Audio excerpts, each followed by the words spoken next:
핵심이 되는 부분 짚어주면은 일단은 우주에 대해서 학자들이 굉장히 많은 관찰도 하고 연구도 했겠지만 우리가 잘 알고 있는 아인슈타인 있잖아요. 아인슈타인도 우주에 대해서 굉장히 관심이 많았습니다. 아인슈타인이 우주를 딱 보니까 고요하거든. 그래서 우주는 정지해 있다라고 발표를 해요.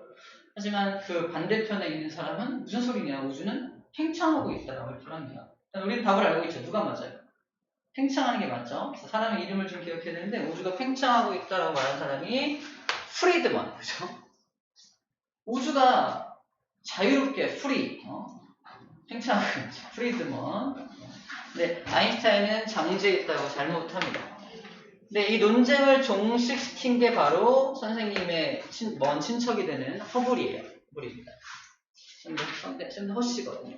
저는 허블이라는 사람인데 되게 진지하게 받아들이지 말고. 그래서 허블이 종식을 시킵니다. 종식을 시켜요. 그래서 우리가 기억할 거는 자, 이렇게 우주에 대한 첫 번째 논쟁이 우주는 정지해 있다, 팽창한다라는 것에서 팽창이 맞다는 거고, 팽창이 맞다는 걸 이제 증명해 준 사람이 허블인데, 허블이 뭘 갖다 팽창을 증명하냐라고 했을 때 외부 은하를 발견하고 외부 은하를 관측함으로써 가능해집니다. 자, 이런 느낌이야. 허블이 외부 은하를 발견을 해요. 외부 은하라는 건 우리 은하를 벗어난 곳에 있는 별을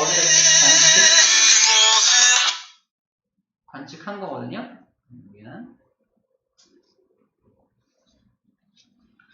자, 우리 은하를 벗어난 은하. 우리 은하가 10만 광년 안에 다 우리 은하가 들어있는데, 우리 은하의 별이 10만 광년 안에 있는데, 허블이 관측해서 거리 측정 기술로 어떤 별을 관측해 보니까 100만 광년 이상 떨어져 있는 별을 관측한 거야. 그걸 통해서 제가 외부 은하다라는 걸 처음 발견해냅니다. 외부 은하를 발견한 것만 가지고는 우주가 팽창한다는 증거가 될 수가 없지. 우주가 멀리도 뭐가 있나 보다 이거잖아요. 하지만 지속적으로 그 외부 은하를 관측하다 보니까 자꾸 그 별이 멀어집니다. 멀어져요. 그것만 관측한 게 아니라 약간 좀 가까운 거, 약간 좀 멀리 있는 거, 더 멀리 있는 거, 이거 여러 가지 외부 은하들을 지속적으로 관측하다 보니까 다 나로부터 멀어져. 그리고 멀어지는 속도가 다 달라. 이걸 통해서 우주가 팽창하고 있다는 걸 증명하게 된 거고, 팽창을 하긴 하되 특별한 중심 없이 팽창한다는 것도 알게 됩니다. 그래서 외부 은하를 관측함으로 해서 이거를 종식시켜주게 되고요. 그래서 모든 과학자가 그래서 우주는 팽창한다라는 걸 모두 이제 알고 있는 전제하에 이제 우주는 팽창한다는 게 이제 분명하니까 그런 전제하에 또 다른 논쟁이 시작되는데 바로 이겁니다. 가모프와 호일의 논쟁이에요. 가모프는 팽창을 하긴 하는데 빅뱅으로 팽창한다. 근데 호일이라는 사람은 정상 우주론으로 팽창한다고 설명합니다. 이 둘의 가장 큰 차이점을 보여주면 바로 이겁니다. 이 그림이 되게 중요한 그림이야. 왼쪽 게 빅뱅이고요. 오른쪽이 정상입니다. 정상 우주론이야. 맞다는 의미의 정상이 아니라 또 다른 의미예요. 정상이라는 또 다른 상태입니다. 자, 빅뱅은 기본적 개념이 뭐냐면 일단 팽창하고 얘도 팽창하는 건 똑같은데 가장 큰 차이점은 뭐냐면 얘는 팽창하더라도 처음 만들어진 물질이 그대로 유지가 되는 게 빅뱅이에요. 근데 정상 우주론은 뭐냐면 팽창을 하는데 팽창한 그 공간에 또 다른 물질이 만들어져서 또 채워주고 있습니다. 계속해서 물질이 생겨나는 게 정상 우주론 특징이었고 얘는 더 이상 물질은 생겨나지 않는 게 특징이에요. 그렇다면 우리가 이걸 설명할 수 있어. 밀도 공식이 부피분의 질량이거든요. 그래서 우주의 밀도는 어떻게 되고 있냐라고 했을 때 얘 같은 경우는 부피 커지죠. 부피는 커지는데 질량은 그대로 유지가 되니까 우주의 밀도는 점점 감소된다라고 설명한 게 이 빅뱅 우주론이라고 한다면 정상 우주론은 부피가 커지는 만큼 질량도 함께 생겨나니까 밀도가 유지가 된다라고 얘기했던 사람이 바로 정상 우주론입니다. 호일이란 사람이에요. 우린 답을 알고 있어. 누가 맞죠? 빅뱅이 맞죠? 빅뱅이 맞습니다. 빅뱅이 맞다라는 걸 알고 있습니다. 그래서 이런 것들을 정리해주고 있습니다. 이런 논쟁들이 있고요. 논쟁들을 종식시킨 게 뭔지. 그러면 이 빅뱅과 정상 중에 얘가 맞다는 것도 누가 또 증명해주냐. 그 증명해준 증거가, 빅뱅이 맞다는 증거가 두 가지 증거가 제시가 됩니다. 두 가지 증거가 제시가 되고, 그 첫 번째 증거와 두 번째 증거가 이제 빅뱅이 일어나는 과정 중에 그 증거들을 발견할 수가 있어요. 그래서 빅뱅을 지금부터 설명을 할 건데, 이것도 봐야겠다. 온도. 자, 봐. 방금 얘기한 거는 크기하고 질량을 이용해서 밀도까지 얘기했던 건데, 온도는 뭐냐면 이런 느낌이야. 어떤 공기 덩어리가 있는데 외부에서 열을 넣어주지 않는다는 전제하에 공기 덩어리가 갑자기 이렇게 위로 상승하면은 얘가 기압이 낮아지니까 팽창하거든요. 다시 말해서 공기 덩어리가 갑자기 펑 팽창하면은 이 공기 덩어리의 온도가 떨어집니다. 공기 덩어리 온도가 낮아져서 이 안에서 이슬방울이 막 생기고 구름이 만들어져. 옛날에 구름 생성 원리할 때 배웠던 게 이건데, 공기 덩어리가 어떤 특정한 이유로 인해서 갑자기 위로 상승하게 되면은 온도가 팽창하면서 온도가 낮아지게 되고 구름 만들어지고 비 내린다. 이런 내용 했었거든요. 우주 똑같아요. 우주가 있는데 우주가 팽창하고 있죠. 우주 바깥에 뭐가 있는지 우리는 모르죠. 우주 안에다가 열을 넣어주지 않고 있는 전제하에 우주가 팽창만 한다면 우주의 온도 역시 계속해서 떨어지게 될 겁니다. 그래서 빅뱅 우주로는 팽창만 하니까 우주의 온도가 계속 떨어진다고 얘기하는 사람인 거고요. 아까 이 정상 우주론 같은 경우는 팽창한 대로 또 다른 물질이 생겨나니까 온도가 떨어질 이유가 없다라고 말하는 겁니다. 온도가 일정하다. 밀도가 일정한 만큼 온도도 일정하다. 빅뱅은 온도가 떨어진다라고 얘기했던 겁니다. 그것도 하나의 차이점이에요. 실제 우주, 현재 우주의 온도가 어떤지 알아요? 엄청 낮아요. 영하 마이너스 한 270도 정도입니다. 영하 270도. 빅뱅이 맞다는 증거이기도 하겠죠. 자, 그래서 우리가 빅뱅을 이해하려면 어떤 물질에 대한 이해가 좀 필요해서 물질 얘기 잠깐 할 건데, 자, 물질은 원자로 되어 있다. 우리 다 알고 있는 내용입니다. 그 원자를 자세하게 살펴보면은 원자 안에는 원자 핵과 전자라는 게 있다는 것도 알고 있습니다. 원자 핵은 또 자세히 보면은 양성자와 중성자라는 것으로 구성이 되어 있어요. 양성자가 빨간색이라고 한다면 중성자는 회색으로 그려놓고 있네요. 근데 여기서 한 단계 더 나가죠. 그 양성자와 중성자는 또 뭐로 구성되어 있냐? 바로 쿼크라고 하는 작은 단위가 모여져서 양성자와 중성자를 만들고 있다라는 겁니다. 외우겠지만 양성자를 구성하는 쿼크는 업쿼크, 다운 쿼크, 3개의 쿼크로 되어 있어요. 그죠? 그 다음에 중성자를 구성하는 건 업쿼크, 다운 쿼크로 되어 있습니다. 자, 업쿼크는 전하량이 플러스 3분의 2예요. 다운 쿼크는 마이너스 3분의 1입니다. 업이니까 위, 다운이니까 아래, 업이니까 좀 더 큰, 절대값 큰 거, 다운이니까 좀 절대값 작은 거, 이렇게 기억을 좀 해줘야 돼. 그래서 플러스 3분의 2, 플러스 3분의 2, 마이너스 3분의 1이니까 정확하게 플러스 1 나옵니다. 그리고 얘는 플러스 3분의 2, 마이너스니까 얘가 0 나오죠? 이렇게 딱 전기적으로 딱 맞아 들어가야 되는 부분이에요. 그래서 이렇게 조합이 된다는 것도 알고 있는 부분입니다. 자, 이때 우리는 뭘 기본 입자라고 하냐면, 기본 입자는 바로 얘를 기본 입자라고 해요.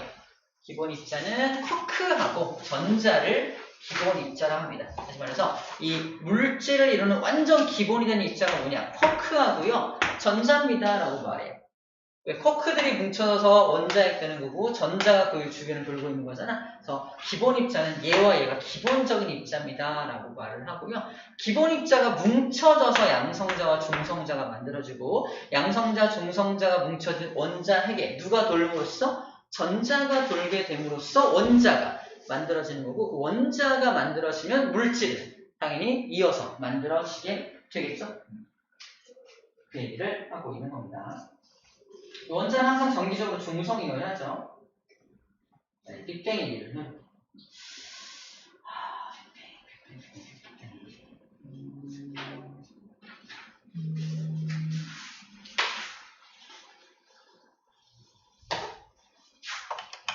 빅뱅 항상 하는 얘기가 있는데,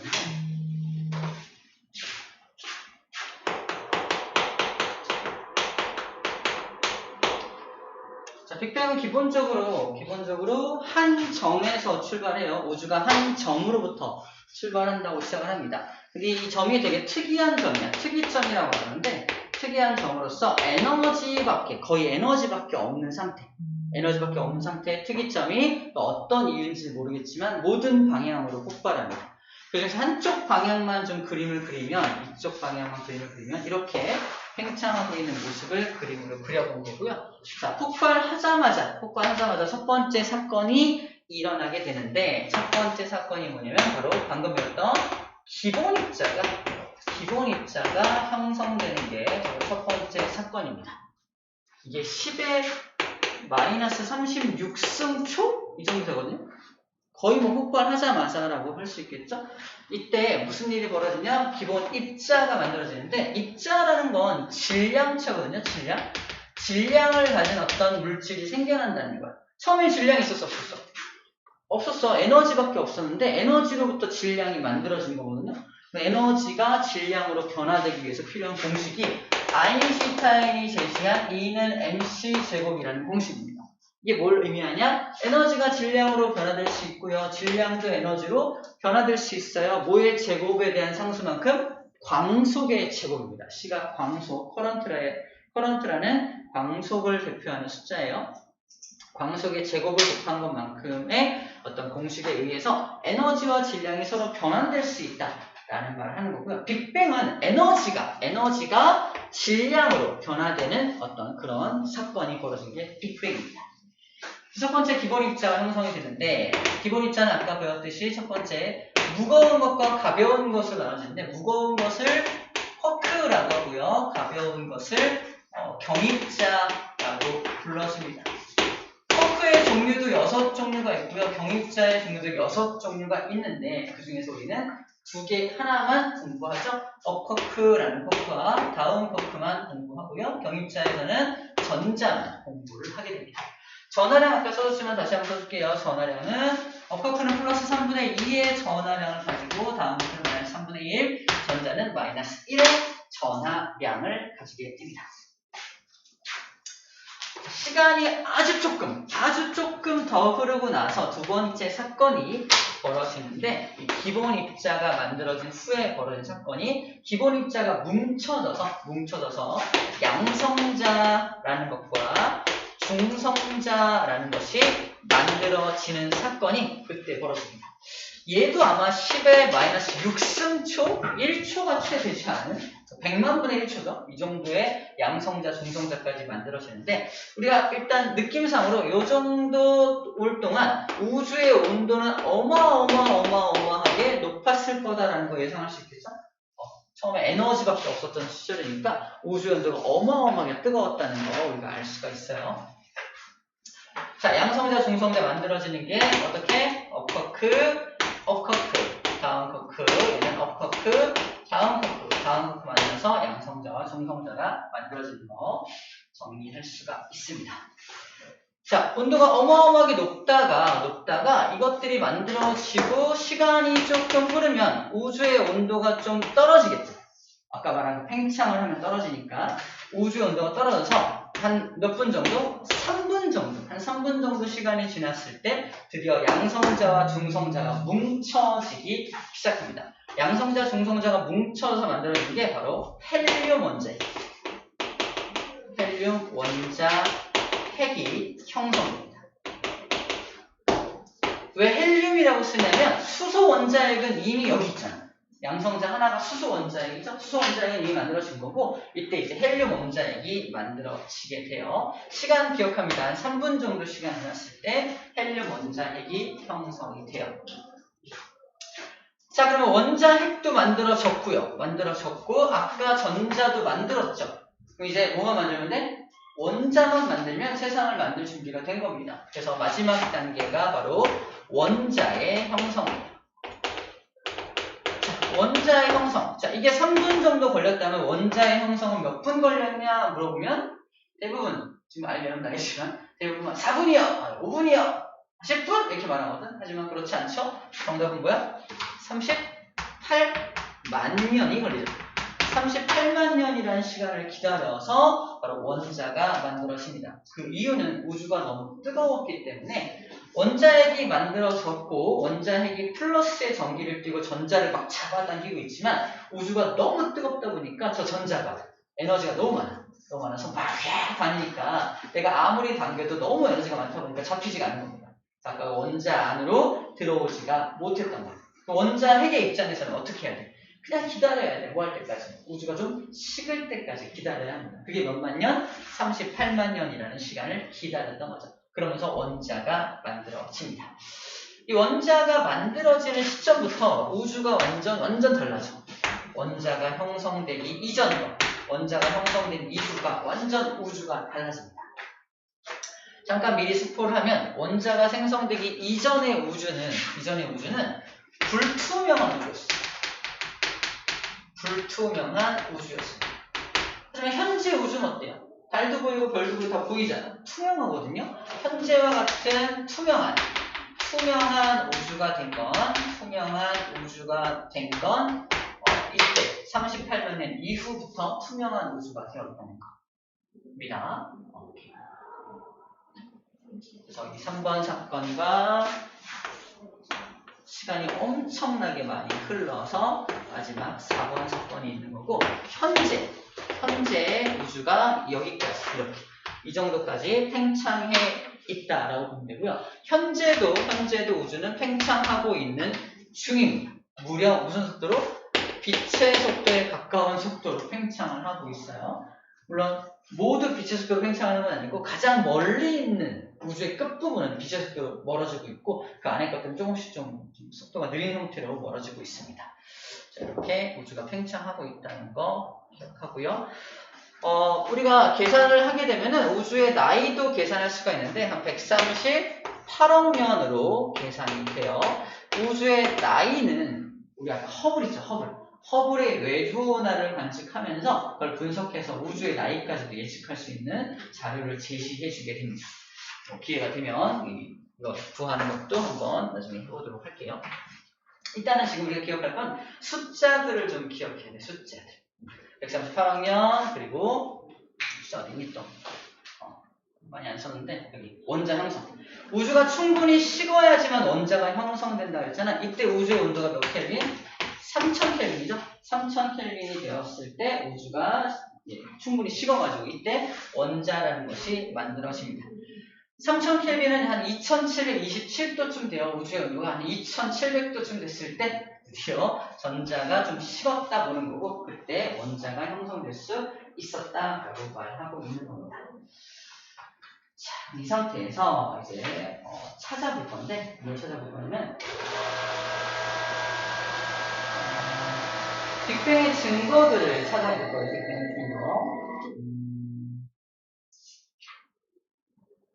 빅뱅의 증거. 빅뱅의 증거는 우리 영상으로 찾아봅시다. 자, 이거 기억해 주시고 이것도 아세요. 봐봐. 지금 물질이 만들어진 건 이때가 전부야. 어떤 물질. 에너지가 물질로 확 변한 건 1번이 다입니다. 나머지는 뭐야? 그때 만들어진 물질 가지고 복잡복잡 조립하는 거잖아. 조립하고 있는 거야. 추가적으로 물질이 만들어지지는 않는다는 걸 기억해야 돼. 처음 만들어진 물질이 전부입니다. 그러면서 질량은 보존이 되고 있고 질량은 더 이상 늘어나지 않고 있다는 거 1번이 끝이에요. 그래서 우주의 밀도가 점점 감소하고 있다는 거, 온도도 떨어지고 있다는 거 아까 했던 부분입니다. 이 정도면 일단은 될 것 같고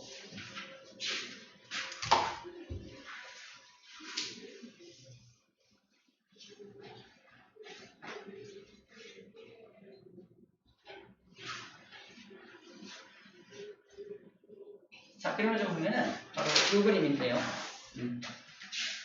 이게 아까 원자가 형성되기 이전의 우주와 원자가 형성된 이후의 우주가 좀 달랐다 그랬잖아. 원자가 형성되기 이전에는 이런 모습이었어. 봐봐. 빅뱅은 커다란 폭발입니다. 꽝! 폭발을 하면서 팽창을 하기 시작한 거잖아. 폭발한다는 건 빛을 동반합니다. 폭발할 때 빛이 나와. 빛도 에너지 형태니까. 자, 폭발 때, 즉 빅뱅 때 발생된 그 빛이 오늘의 주인공입니다. 빅뱅 때 발생된 그 빛은 빵 터지는 순간 우주 공간으로 뻗어나가려고 했을 거 아니야. 근데 문제는 뭐냐면 아직 원자가 형성되기 이전이기 때문에 우주에는 뭐가 막 널려있다? 전자들이 막 널려있어요. 전 널려있습니다. 전자 널려있어요. 우리가 이제 액세서리가 반짝반짝 거리는 이유가 뭐냐면 액세서리는 금속이잖아. 금속은 전자가 돌아다니고 있어. 그걸 빛을 받으면 전자는 빛을 받으면 튕겨내는 성질이 있어요. 그래서 전자가 빛을 튕겨내는 성질 때문에 이 액세서리가 반짝반짝 빛나는 것처럼 보이는 거야. 자, 다시 빅뱅 때 발생한 빛이야. 우주 공간을 확 가고 있는데 자기 앞을 누가 막아선다? 잔뜩 퍼져 있는 전자가 막아서는 거야. 그럼 내가 빛인데 전자를 통과할 수 있니? 전자랑 부딪히면 튕겨낸대. 전자랑 부딪히면 튕겨낸다며. 그래서 빛이 가다가 전자들을 비롯한 다른 것들과 부딪혀서 막 튕겨내고 있는 그림입니다. 이게. 그래서 우주에 전자들이 가득 엄청나게 에너지가 엄청 많은 전자들이 우주를 가득 메우고 있다 보니까 빛의 입장에서는 그 전자층을 통과할 수가 없었던 거야. 그래서 빛이 통과하지 못하면 불투명하다고 말하는 겁니다. 그래서 뒤처럼 창문처럼 빛이 통과할 수 있을 때 우리는 투명하다고 말하잖아. 빛이 현재는 통과하지 못하는 상태니까 불투명한 우주였다라고 말하고 있는 거고요. 나중에 원자가 형성되고 나서 이 모든 전자들이 어디로 흡수돼? 원자 안으로 이렇게 땅 흡수되니까 그 갇혀있던 빛, 아까 빅뱅 때 발생된 빛이 밖으로 나가지 못하고 그 안에서 탕탕 갇혀 있었는데 그게 드디어 탈출하게 된 겁니다. 자, 그럼 이 빛은, 현재 탈출한 이 빛은 언제 발생한 빛이야? 빅뱅 때 발생한 빛이죠. 그 빛이 이제서야 탈출한 거예요. 몇만 년 만에? 38만 년 만에 탈출한 겁니다. 가모프가 이걸 예측을 해요. 내가 제시한 빅뱅 이론에 의하면 아마 이렇게 해서 38만 년쯤에 아마 갇혀있던 빛이 탈출될 것이다. 그리고 아마 그 빛은 우리도 지금 우주 안에서 팽창하고 있잖아. 팽창하고 있는데 그 빛은 빛의 속도로 오기 때문에 우리에게 도달할 수 있을 것이다. 그지? 또는 빅뱅 때 발생한 빛이 이때 탈출하잖아. 탈출한 상태로 우주 공간에 쫙 퍼지게 돼. 그게 우리한테 점점 조금씩 우주 공간에 퍼진 빛이 우리가 지금 관찰이 된다는 거지. 자, 어쨌든 이 빛을 관측할 수 있을 것이다 라고 가모프는 예측합니다. 내가 제시한 빅뱅에 의하면 이런 빛이 관측되어야 해 라고 예측하는데 실제로 이 빛을 관측을 누가 해줬죠. 윌슨이라는 사람과 펜지어스라는 사람이 이 빛을 실제로 관측해줍니다. 그래서 이 빛을 관측했기 때문에 빅뱅이 맞다는 증거로 제시가 됩니다. 자, 이 빛의 관측이 왜 증거냐라고 했을 때 키워드 두 가지. 가모프가 예측했고요. 빅뱅을 전제로 예측했는데 실제로 관측됐죠. 그러므로 빅뱅의 증거라고 말하고 있는 겁니다. 이 첫 번째 증거. 이 빛의 이름에 의해서 뭡니까? 바로 우주 배경 복사죠. 우주 배경 복사라는 이름이 붙어 있습니다. 이 빛은 우주의 배경을 우주 전체에 퍼져 있으니까 이 빛을 관측하면 우주가 어떤 구조로 생겼는지도 어느 정도 알 수가 있고요. 그래서 우주의 배경을 알려주는 복사 에너지를 해서 우주 배경 복사라고 불러주게 됩니다. 그래서 이게 나온 게 그거예요. 가모프가 예측을 하고요. 펜지어스 윌슨이 관측을 해서 이게 우주 배경 복사라는 것이 우주 배경 복사가 빅뱅의 결정적인 증거로 제시가 되고 있다는 얘기를 해주고 있습니다. 자, 요장치로 개발했죠. 요장치로 발견했죠. 요장치로 발견을 했고 노벨상 받았어요. 그럼 우주 배경 복사가 왜 관측이 어려웠냐면 우주가 되게 지금 현재 차갑잖아. 그러니까 이 빛도 처음 발생됐을 때 이 빛도 엄청나게 많은 에너지로 빵 방출됐을 텐데 38만 년 동안 어느 정도 식었을 테고 또 우주로 전체로 쫙 퍼지면서 그 차가운 우주로 쫙 퍼지다 보니까 굉장히 에너지가 낮은 형태로 관측이 됐다는 얘기야.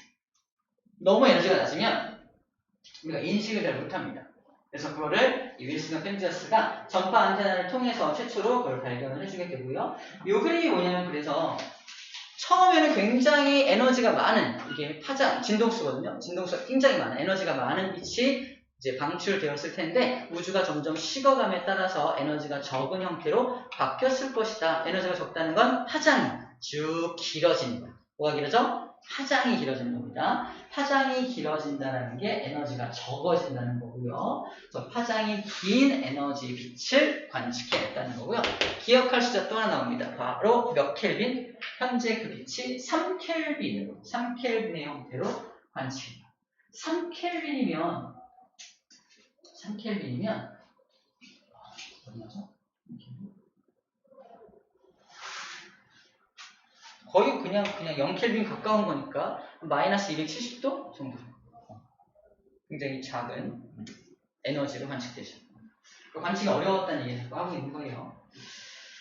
자, 이 그림도 자주 등장하는 그림입니다. 그래서 이렇게 파장이 길어지고 있다는 건 에너지가 작아지고 있다는 거, 우주가 식고 있다는 거, 온도랑 연결해서 우리가 얘기할 수 있으면 되겠습니다. 자, 우주 배경 복사 사진도 가끔 등장합니다. 사진도. 이게 위성에서 관측한 사진인데 빨간색 점이 있고 파란색 점이 있죠. 빨간색과 파란색 점이 있는데 자, 붉은 곳이 온도가 높은 곳이고 파란 곳은 온도가 낮은 곳이다 라고 되어 있는데 어떻게 보면 좋을까? 자, 포인트는 첫 번째 포인트는 균일하다. 대체로 균일하다. 대체로 우주 배경 복사는 대체로 균일한데 완전 균일한 건 아니지. 중간중간 많이 밀집되어 있는 것도 있고요. 없는 것도 있죠. 이렇게 표현할 수 있고요. 대체로 균일하다. 하지만 미세하게 차이가 있다는 게 첫 번째고요. 두 번째는 붉은 곳, 파란 곳 온도가 나타났다. 붉은 곳.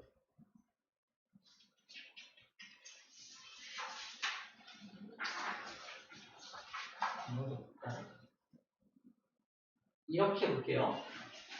붉은 게 온도가 높다는 게 뭐냐면 붉은 쪽은 저 우주에서 날아오는 빛이 우리에게 많이 도착하는 거야. 우리에게 빛이 많이 도착하니까 붉게 관측이 되는 겁니다. 근데 파란색은 뭐야? 파란색은 빛이 많이 안 오기 때문에 파란색으로 관측되는 거거든. 그럼 파란색 부분과 붉은색 부분은 어떻게 보면 되냐면 붉은색 부분은 왜 이렇게 밝게 뜨겁게 관측되냐? 빛이 많이 온다는 건 중간에 가로막는 물질이 없다는 겁니다. 자, 여기는 비어있는 거야. 비어있는. 우주에 비어있는 공간을 말하고요. 푸른색으로 관측되는 것은 뒤에 뭔가 있다는 겁니다. 빛이 오다가 뭐에 부딪혀서 많이 못 오는 거니까. 그래서 우주에 어느 곳에 어떤 물질들이 많이 모여있고 어디가 비어있고 이런 약간 우주의 지도 같은 느낌? 우주의 전생의 지도 같은 느낌을 주기 때문에 우주 배경 복사라고 불러준다라는 겁니다. 대체로 균일하다.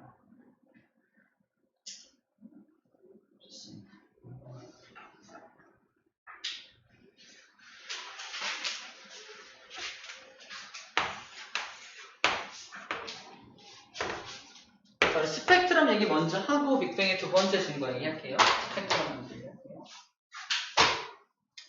자, 스펙트럼은 종류가 세 가지가 있죠. 세 가지 종류가 있는데 첫 번째가 이거.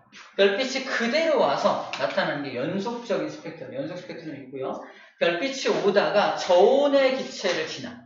별빛이 오다가 저온의 기체를 지나면 자, 별빛은 에너지잖아. 에너지를 가진 빛이 오다가 저온의 기체 안을 통과하면 저온의 기체의 특징은 에너지가 부족하잖아. 그래서 자기한테 필요한 에너지를 숭숭 뽑아갑니다. 그래서 그 녀석은 연속 스펙트럼이 아니라 저온의 기체한테 에너지를 뺏기고 남은 그것이 관측되겠죠? 그래서 까만색으로 뺏긴 부분이 나타나게 되는 거죠. 근데 이 저온의 기체의 종류에 따라서 흡수선의 위치, 흡수선의 개수, 흡수선의 굵기 이런 것들이 다 달라요. 이 저온의 기체 안에 어떤 원소가 들어있냐에 따라서. 그래서 이 저온의 기체, 이 흡수선을 잘 분석하면 얘가 어느 기체를 통과해 왔는지, 어떤 원소가 포함되어 있는 기체를 통과해서 왔는지를 알 수 있다 없다? 알 수 있다. 그게 바로 빅뱅의 두 번째 증거를 밝히는데 결정적으로 이용이 되는 기술이에요. 자, 두 번째, 저온의 기체가 에너지를 흡수하면 더 이상 얘는 저온의 기체라고 부르지 않습니다. 무슨 기체?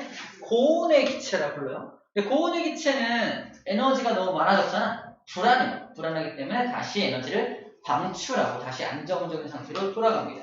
그래서 이 고온의 기체가 방출하는 게 뭐냐? 아까 흡수했던 거. 아까 뜯어봤던 거 있죠? 뜯어봤던 걸 그대로 방출하게 됩니다. 얘와 얘는 선이 다른 걸로 봐서 아마 다른 녀석이겠죠. 근데 아까 뜯어갔던 그대로 방출하게 된다는 걸 알 수가 있습니다. 이걸 방출 스펙트럼이라고 해요. 그래서 이런 스펙트럼 분석을 하면은 우주에 어떤 원소들이 존재하고 있는지를 알 수 있다 없다? 있다라는, 우주에 어떤 원소가 존재하는지를 알 수가 있다라는 게 스펙트럼을 연구하는 이유가 돼요. 스펙트럼이 나타나는 이유는 아까 저온의 기체를 생각해봐. 저온의 기체는 자기한테 에너지가 지나가면은 이 전자가, 자, 저온의 기체 안에 있는 원자를 생각해봐. 저온의 기체에 있는 원자가 에너지를 흡수할 건데 누가 에너지를 흡수하는 거냐? 원자 안에 있는 누가? 원자 안에는 원자핵과 전자가 있잖아. 주체가 누구냐면 전자입니다. 전자가 에너지를 흡수해서 그 다음 껍질로 올라오는 거야. 자, 껍질 개념이 나오는데 봐봐. 여기 있는 요 전자는 플러스로부터 굉장히 가깝게 있잖아. 굉장히 얘가 잡아당기는 인력이 세니까 도망가지 못하고 있었던 건데 얘한테 에너지를 공급해주면요. 멀리 도망갈 수 있는 겁니다. 그래서 저온의 기체가 여기 구속돼 있었는데 얘한테 에너지를 공급하게 되면서 바깥 궤도로 올라오게 되는 거죠. 이러면서 고온의 기체로 변하는 겁니다. 자, 이렇게 에너지를 흡수하는 경우가 이런 경우고요. 아까 고온의 기체가 다시 쭉 내려오면서 방출 스펙트럼 내보내잖아. 이게 뭐 하는 거냐면 위에 올라갔던 전자가 다시 원래 자리로 찾아 내려오면서 아까 흡수했던 것만큼 그대로 방출하는 겁니다. 근데 포인트는 뭐냐면 원자의 종류마다 이 간격이 어떻다? 원자의 종류마다 다 달라. 그래서 흡수 또는 방출하는 에너지가 다 다릅니다. 다 달라. 그래서 그 에너지를 잘 분석하면 얘 수소네, 얘는 헬륨이네 이렇게 알 수가 있다는 거예요. 얘 산소네 이런 걸 알 수 있다는 겁니다. 즉 스펙트럼 분석을 통해서 기체의 종류를 모조리 알 수가 있다라는 얘기를 자꾸 해주고 있는 거예요. 자, 그리고 특이한 게 있는데요. 이게 뭐라고 써있냐? 태양의 스펙트럼인 거죠. 태양. 우리가 태양에서 오는 빛은 연속 스펙트럼으로 알고 있는데 좀 더 자세하게 들여다보면 중간중간 흡수선들이 있다는 거야. 프라운호퍼가 발견했다고 하는데 아무튼 이 흡수선들이 왜 나타나냐에 대한 궁금증이 해결이 돼야 됩니다. 태양에서 오는 빛이, 태양과 우리는 되게 가깝잖아. 가까운 편이라서 중간에 막는 물질이 없어요. 근데도 이런 흡수선이 나타나는 이유가 뭐냐면 바로 태양의 대기 때문에 대기. 자, 태양의 표면에서 나온 빛이 잠깐 대기를 지나요. 그 대기를 지나는 동안 흡수당한 거야. 대기한테. 태양의 대기도 엄청 뜨거울 텐데 태양의 표면보다는 조금 저온의 기체라고 생각해야 될 거야. 그래서 이걸 분석하면 뭐라 했습니다. 태양의 대기에 어떤 종류의 원소들이 있는지를 알 수가 있다라는 말을 해주고 있는 겁니다.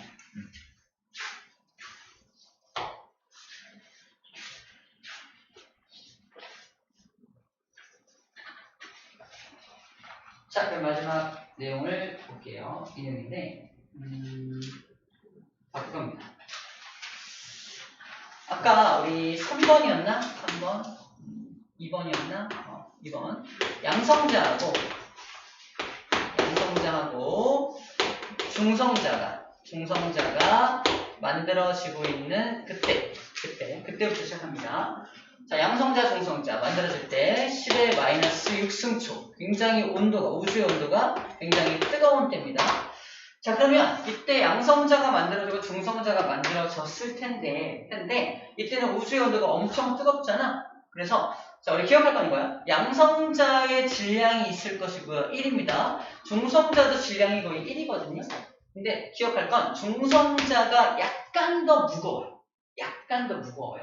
그래서 선생님이 암기법으로 원래 중성 상태의 입자라서 중성자인데 이 중자를 무슨 중이라고도 생각해라? 무거울 중이다 라고 생각해라. 약간 더 무겁다. 그런 다음에 접목할 때 E는 mc제곱이에요. 좀 더 무겁다는 건 에너지가 더 많이 투입되어야지 얘를 만들 수 있다는 겁니다. 잘 봐. 그래서 현재 우주 공간에 양성자와 중성자가 만들어져 있는 상태인데 양성자가 중성자로 바뀔 수 있습니다. 왜? 온도가 엄청 뜨거우니까 그 에너지 흡수해가지고 질량을 좀 더 만들면 중성자가 될 수 있을 거 아니야? 반대로 중성자가 양성자로 될 수도 있습니다. 에너지 좀 버리면 돼요. 질량을 좀 버리면 됩니다. 그럼 갈 수 있어요. 갈 수 있습니다. 그게 이 모습이야. 그래서 우주 초창기에는 양성자와 중성자의 비율이 몇 대 몇이었다? 1대 1이었을 것이다. 막 서로서로 막 교란되는 겁니다. 근데 우주가 점점 식잖아. 우주가 점점 식으면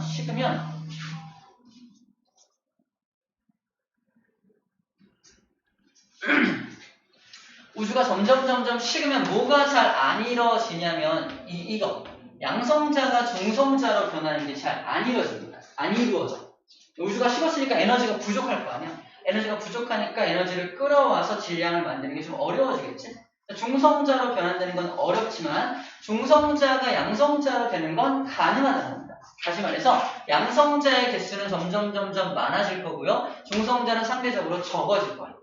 그래서 시간이 지나서 한 3분 정도의 시간이 지나고 나서 이게 몇 대 몇 정도로 갈릴 것이냐? 한 7대 1 정도의 비율로 갈리게 됩니다. 7대 1 정도의 비율로 갈리게 됩니다. 그렇죠? 7대 1 정도의 비율로 갈리게 됩니다. 그래서 바로 밑에 있는 그림이 바로 그 7대 1 정도로 갈리게 된 그 그림을 보여주고 있는 거예요. 7대 1입니다. 자, 양성자 7개가 있을 때 중성자 하나, 7대 1. 양성자 7개가 있을 때 중성자 하나. 왜 두 세트를 그리냐면요. 그래야지 요거 여기가 뭉쳐져서 뭘 만들 수 있으니까? 헬륨 원자핵을 만들 수 있으니까. 그래서 이렇게 되는 거야. 자, 이 상태에서 이제 헬륨 원자핵이 만들어지면 헬륨 원자핵 하나 만들어지죠. 헬륨 원자핵 하나 만들어지고요. 이거 하나하나는 뭐가 돼? 수소 원자핵이 되는 겁니다. 얘는 헬륨이 되는 거고. 수소 원자핵이 12개 만들어질 때 헬륨 원자핵이 몇 개? 1개 만들어집니다. 자, 지금 현재 하고 있는 게 뭐냐면 빅뱅을 전제로 만약에 수소와 헬륨이 만들어졌다면 아마 이런 비율로 만들어졌을 거야 라고 물리학자들이 이미 계산을 해놓은 거야. 빅뱅을 전제로. 그래서 우주에 존재하는 수소와 헬륨은 12개가 만들어질 때 헬륨 하나. 이걸 질량비로 굳이 환산을 하면요. 질량비로 환산하면 수소 12개의 질량은 12입니다. 헬륨 하나의 질량은 얼마야? 4거든요. 12대 4. 그래서 이걸 간단한 정수비로 바꾸면 3대 1의 질량비를 보이게 됩니다. 자, 이건 빅뱅을 전제로 계산한 값이야. 그리고 다시 돌아가서 아까 스펙트럼 분석법으로 우주에 존재하는 수소와 헬륨의 질량비 알 수 있다 없다? 알 수 있다. 실제로 스펙트럼 분석법으로 우주를 관찰했더니 질량비가 얼마였죠? 딱 3대 1이 나오는 겁니다. 그럼 뭐야? 빅뱅을 전제로 예측한 이 값과 실제 관측한 값이 완전 일치하다. 뭐가 맞다는 증거야? 빅뱅이 맞다는 증거다. 이게 바로 빅뱅의 두 번째 증거로 제시가 되는 겁니다. 이걸 공부하기 위해서 스펙트럼을 먼저 공부했던 거예요. 자, 이거 첫 번째 내용이에요. 첫 번째 내용. 빅뱅 처음 시작에 대한 내용. 그 입자가 생겨난 내용들에 대한 내용입니다. 정리가 아직 안 된 건 별이거든요. 별 파츠가 정리가 안 됐는데 기회를 봅시다. 다음 시간에 또 기회를 가야 될 것 같아요. 오늘은 이 정도 단위까지 해야 될 것 같습니다. 찍어보나? 자, 일단 관련된 문제 좀 풀면 되고요.